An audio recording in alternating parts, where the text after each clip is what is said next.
what is up, folks? Joe again from Grindhouse Grotto. Hope you all are having a wonderful Sunday afternoon. It is Super Bowl Sunday, so I'm sure some of you all are going to be watching the Patriots play the Rams tonight. I'm not too big on either one of those teams. My team is the Eagles, and they won last year, so I'm still living off that high from last year.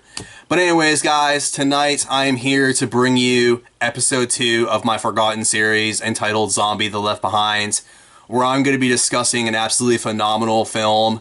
This is episode 2. I'm going to be talking about Dead Season from 2012. Now, when this film came out, I kind of just stumbled upon it. You know, I was just on Netflix one day, and I was kind of in the mood to watch a zombie film, and this just happened to pop up in my recommendations. And I had never heard of it before. It kind of flew under the radar, and most people have never heard of this movie. It is a low-budget independent horror film, but if you saw this film, you would not think that it is a low-budget independent film. It just kind of falls right on the cusp of being, you know, a theatrical movie. It's got some, you know, some decent acting in here. All around, I feel like this film is just absolutely phenomenal. And it's got a really amazing twist, which I felt like this film was very deserving to be in my Volume 2 Forgotten series. So I'm going to go ahead and discuss this film, and I hope you all enjoyed the intro. I wanted everybody to get hyped for this film, and I decided to kind of do a new intro for this particular movie because, guys, this is like this has become one of my top 5 favorite zombie films, and it's very deserving. If you haven't seen this film, you're doing yourself a disservice. Go out and check it out. But anyways, guys, this film is incredible. It kind of came out at the peak of The Walking Dead, so I felt like people that saw this movie, if they did see it, they probably thought that it was ripping off The Walking Dead. I don't really think so. I've seen this film, you know, quite a few times now, and yeah, it does have some Walking Dead elements in it, the whole survival aspect of it, but it's definitely more of a character study of, you know, what happens to people when they're in desperate times and, you know, they've lost their family, they've lost the will to live, and they're just kind of living just day to day with no purpose in their life. And that's kind of where Dead Season comes into play. The main character, his name is Elvis, and he goes by the name Elvis because, you know, he lost his family and he's lost the will to survive. You know, this world now is basically, you know, it's just people, you can't trust anybody. He doesn't want anybody to know his name. He grew up loving Elvis as a little kid, so that's kind of what he goes by. They don't ever really reveal what his real name is, but from everybody else's perspective, his name is Elvis. And he's kind of just a loner. He's, you know, the beginning of the movie takes place, like, you know, long after the zombie apocalypse was started, and, you know, he's just kind of living in this apartment, this rundown apartment. He goes out scavenging during the day, and finds food, and it kind of just comes back, and he's a very shallow existence, and he's looking for a purpose to kind of move on with his life. And he meets this girl named Tweeter, who's kind of the same as him, and she has her own name too, and she's kind of comes up with a name on the spot, because she doesn't, you know, nobody in this world can trust anybody, so everybody's just kind of coming up with random names. They don't want to reveal who their real identity is. So the first thing that pops to her head is Twitter, and she just kind of calls herself Tweeter. And Tweeter and Elvis kind of hit it off. There's somewhat of a love interest because, you know, Elvis lost his family. He lost his wife and child at the early part of the zombie apocalypse. And Tweeter is kind of in the same boat. She doesn't have anybody, so they hit it off. He allows Tweeter to kind of like live in his apartment while he's going out scavenging and stuff. And she doesn't know if she can trust him, so she's planning on robbing him.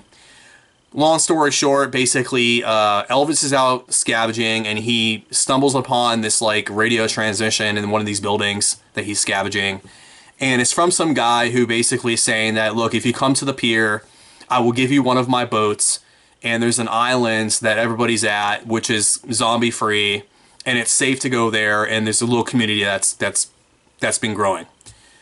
So Elvis is like a little bit weary about going there, but he said he's thinking, you know, my situation's kind of dire, so I need to do something. So him and Tweeter decide to get on the boat and make this journey to this island. And they find this little kid along the way. The little kid comes on the boat with them. They basically give the guy at the pier that gives him the boat. Elvis gives the guy at the pier all of his food, and he's like, in exchange for the boat. So all the food that he scavenged, all the supplies that he's gathered, he gives the guy for the boat, and he goes to the island. Well, they get to the island, and you know, it's not what they think it is, okay? First off, the military was kind of doing testing on there, some nuclear testing, and so there's radiation on the island, so none of the vegetation they can eat, and so they instantly try to eat the food and they get sick. That's the first thing that happens, and then they meet this, this band of survivors that are like held up in this military building. And everything seems legit for a while. You know, they start banding with these people. I don't want to give away too much of the plot because you just have to see this movie, but there's a little subplot within this movie where, you know, they're basically living off of jerky that they're getting, and it's not what it seems. So there just seems to be this unlimited supply of jerky.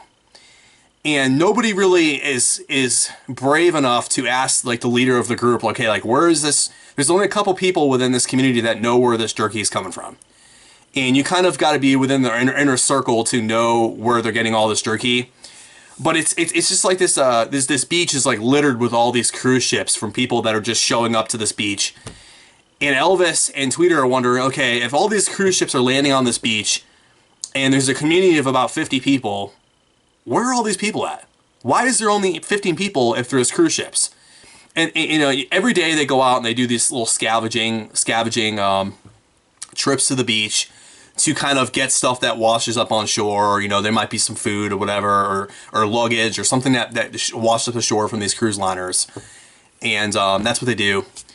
And this movie is very, very disturbing. It's just a great social commentary on survival and what it's like for people in desperate times where they've given up hope and they're just kind of aimlessly kind of wandering around, almost like the zombies.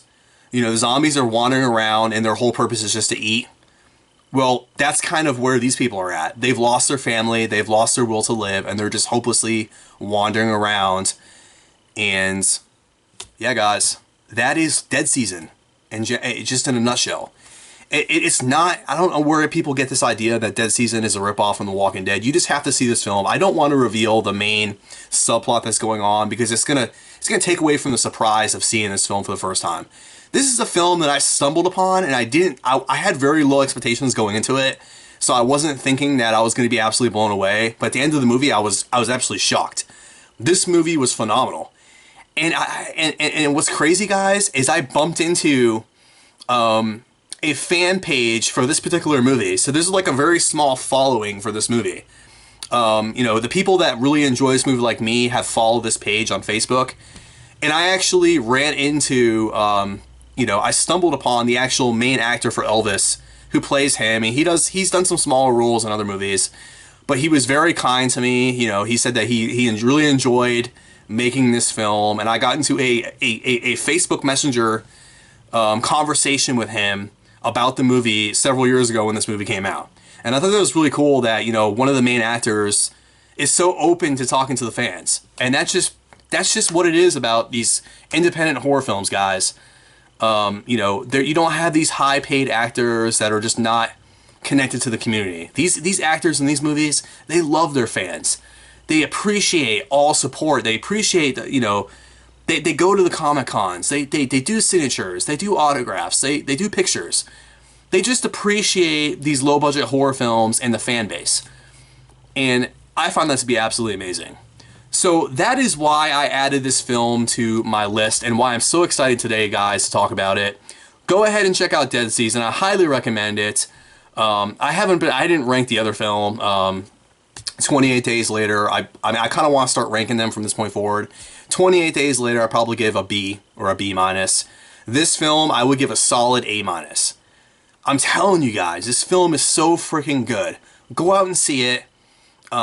It's just got something good, something different to it, like another emotional and social aspect to it that is completely different than anything we've seen in zombie films. It's very similar to Walking Dead, but different at the same time. So go ahead and check it out. Drop me a comment in the comment section, guys. What do you think of this review? Are you excited to go check out 2012's Dead Season? Hit the thumbs up if you enjoyed this review. And as always, guys, if you're not a subscriber, please subscribe to my channel. All support is greatly appreciated. And if you're new to my channel, welcome on board. I appreciate all support. Until next time, guys, when I bring episode 3, the video dead. Take it easy.